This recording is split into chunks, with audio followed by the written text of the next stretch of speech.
What's up, Doodle Clubbers and Chroma Clubbers? Today is another edition of Ask DCH. Okay, well, let's get started. I posted a job on questions that you can ask me, and let's start. Okay, so Red Eagle 99 says, will there be easier ways to save and return to a drawing? Well, honestly, I think that the current way that I've seen people save and return to a drawing is the easiest way. And that pretty much is this. You just go and make a doodle, right? And let's say you want to make a smiley face, but you have to go somewhere. So you just save it, right? You save this version. And then what you do is you go back when you're ready again to work on it. You can just go back to doodles and let's view the doodle, which is this one right here, and just hit edit. And you can just continue editing it. And there you go. So now I can just complete it. And let's just add some more cool stuff here. And okay. There we go. I'm done. And just submit it. And this way, it doesn't just save everything to your device and take up space on your device. So honestly, I think that is probably the best way to save and work on something. If you have a better suggestion or if you have another idea, let me know. I'm open to other suggestions. Okay, let's move on to the next question. Okay, this may or may not be a very good question for your video, but it must be asked. Okay, it's by Animal Archer. I don't quite get it. You know, who knows? But I guess it had to be asked. Okay, so the next question is from Cloud the Swag Master, and it's DCH. Are you male or female? If you can't tell by the voice in this video, that's unfortunate, and that's all I'm gonna say. Okay, so the next question is by Mythicalacy Unleashed. And the question is sorry if it seems rude, but how did you or anyone in DCCC become head of DC?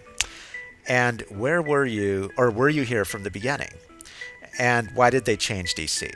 Okay, because they remembered there used to be games in a virtual world and stuff like that. So let's start with the first one, which is how did you become head of DC? Well, to become head of DC, I just started volunteering and helping out.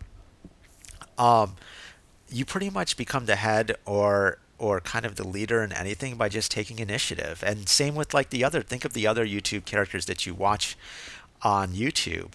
How did they get to become a YouTube personality?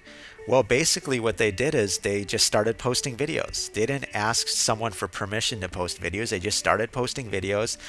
As they posted them, they got feedback, they got people kind of responding, subscribing, and they built on that. And so that's how I became head of DC. Is just I took initiative, and I just started improving DC, started helping people, just started getting feedback. Was I here from the beginning? Yes, I was here from the beginning. I helped code part of Doodle Club, so definitely I was here at the beginning. And why did they change DC? And the reason, I know we had a virtual world before, and I think I didn't have the right formula down. It would have been really, really nice to combine that virtual world with being able to create pets and characters and avatars and furniture for your virtual world. Um, but we didn't have the right balance of a virtual world and drawing, because if you notice back then it was kind of really glitchy. Like the drawing wouldn't always work, and so we just decided to focus on one part, make it completely stable, and then consider the next part. And so now that the drawing is really stable, in my opinion, we are considering bringing back the virtual world, and we'll see what happens with that. Okay, December Girl asks, how do you do font colors? To do font colors, once again, you can check a really nice club that has made stuff related to fonts, and that's the Font Code Club. And I've covered them in another video before. In fact, maybe even a couple videos actually. But if you check some of their projects, let's see, you can go to, let's see, Pink Fade. So basically, this is a nice tutorial on how you can do a pink fade. And pretty much just follow the tutorial. and you will be able to add colors to your font. And look, some people in the comments are actually doing it. So there you go. Okay, well, let's go back to questions. I think I'll just answer a couple more and then we'll see what happens. Okay, so the next question is by Amu, the one in your nightmares. And it was, how was Doodle Club created? I'm not going to mention all of the inspiration for Doodle Club in this edition. But I will say that pretty much Doodle Club was created by just saying, hey, you know what? It would be nice to create something where people could just work together, do projects together. And that's really what inspired Doodle Club. And for some of you, you know that Zoo Club came before Doodle Club. But I felt like Zoo Club wasn't as creative as what I really wanted things to be. And so that's really what one of the inspirations for Doodle Club. There were other inspirations that I'm not going to mention today. Okay, so the next question is by Mini Doodle Club Helper. And okay, so the first question is for us who want to be game designers, what is your best piece of advice? Okay, and then the second question is, what is your overall goal for Chroma Club, like money-wise, player-wise, etc.? Okay, so what's your best piece of advice to be a game designer? Look, just start making games. Honestly, make games. Try to do as many games as you can right now because it's so easy to do games, and get experience. So make games, release them, get feedback, and then build off of that. So if you do that, you will get practice. And look, the first 10 or 20, don't get discouraged. Don't let people judge you. You know, the first version of Doodle Club was really, really not great. I mean, it just got started. It didn't even have the social area, but I got it out there. I got feedback. And then from there I learned and I was like, oh, okay, if I change this, then this will happen. If I change that, or oh, I need to improve this, or oh, I need to improve that. So look, release games, just keep on improving. Try to make each game either different or interesting. And I think that'll help you a lot. So there are a lot of tools out there right now. And even if you look on this channel, there's like a little tutorial on how to make a game in 60 minutes. So you can make a game for the App Store really easy nowadays. And that's what I would recommend you do. If you have any questions on how to get started or whatever else, just post in the comments below and I'll see if I can answer those. Now, what is your overall goal for Chroma Club, like money-wise, player-wise? You know, if you were running Chroma Club, what would be your overall goal, money-wise and player-wise? You let me know. And, you know, just think, that's all I'm going to say. I'm not going to answer it completely, but I'm just going to say, look, if you're running a game, if you had a game, how many players would you like to have? And how much money would you like to make if you were making a game? So I think a lot of people have similar ambitions, and the question is can you pull it off? Okay. I hope that answered your questions, and if you have any others, just let me know. Let's actually, we've got time for a little more. So let's say, okay, here's another question. What motivates you like most to keep drawing even when you don't feel like it? Well, first of all, a lot of you may notice that I don't really draw a lot here. I mean, I do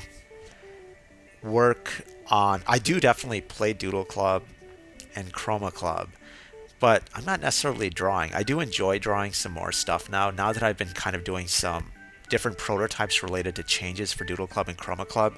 I am drawing a bit more. But look, if you don't feel motivated to draw, then don't draw. If you need to take a break, do some other stuff, that's fine. I mean, yeah, you want to keep some consistency, but I feel like you can't be always doing the same thing all the time. It's like even with Doodle Club, if I'm programming Doodle Club, I don't necessarily do that for 12 hours straight. Right? I might do a little programming and then, okay, cool, then I'll check what's going on in Doodle Club. Then maybe I'll answer questions that are on my wall and I'll do some other stuff. So sometimes if you are unmotivated, do some other stuff and then come back to it when you're recharged. And I feel like that's what you got to do. Look, we sleep every day for the same reason, and then, when we wake up, we might feel recharged again. Okay. Smiley asks, when will you be able to buy a moderator application? Yeah, we did talk about like DC Patrol, Doodle Club Patrol that would go around and do stuff, and I'm just not sure on the best way to handle that right now. When we put in the bully pit in Chroma Club and Doodle Club, then maybe we will have these moderator or these, DC Patrol applications that you can fill out. Okay, Smiley also asks, why aren't you following anybody? Um, there are a couple reasons for that. One is philosophical in the sense that I don't follow anyone, you know, so that's one reason. The other reason is that, look, I want to be fair. I don't want to be like, oh, I follow this person and I follow that person, but I won't follow you. I think that it's just best to not play favorites in that regards. And that might change later on in the future, but for now, I'm not going to follow anyone. Okay, so my account LOL asks, how was Doodle Club started and when was it started?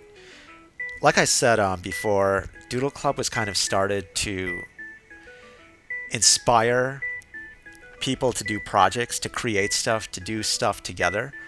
And I feel like to an extent, Doodle Club has kind of done that, but I also see where it's fallen short. So if you have suggestions on projects that you would like to do that we don't have in Doodle Club, let me know. Um, but that's really the goal. Is it would be awesome if there's a place, a game where we can just all come together. Anyone can come together, and if they want to make their own app, they can make their own app. If they want to do some other like video that they want to post on YouTube, they can do that easily with other people inside the game. That's the goal, is to make a game that inspires you to collaborate and work with other people.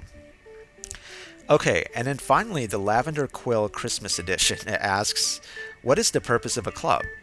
The point of a club is to just create like a small group where you can do projects that resonate with the theme of the club. So for example, for me, I have a club on, let me see. I have a club called Doodle Club Design Club, and all we do is just discuss design ideas and concepts. And I also discuss other types of games that I'm going to release, and I get feedback on it. So, really, the point of clubs for me is to just come up with ideas and develop stuff related to some topic or area or interest that I have or that you have. And so, if you look at some of the clubs that have been created. So, for example, people create clubs to role play. And so they've got a club where they can easily role play with other people or find other people that want to role play the same concepts. They've got clubs, for example, to inform people or to learn about how to program or do font codes inside Doodle Club. So that's the point of clubs. I hope that's clear. I mean, clubs are supposed to be a main part of Doodle Club and Chroma Club. So if you have any suggestions on ways to improve clubs or ways that you want me to modify clubs or add to clubs, let me know. But for me, clubs are one of the really main inspirations of why I created Doodle Club and Chroma Club, is that I want to create a game where there can be small teams that do cool and create cool and awesome things. So I hope that answered all of your questions. I think I've covered them pretty well. If you have any other questions or suggestions, especially about things that I can do to improve clubs, let me know. And I think that's it. So thanks again. Take care.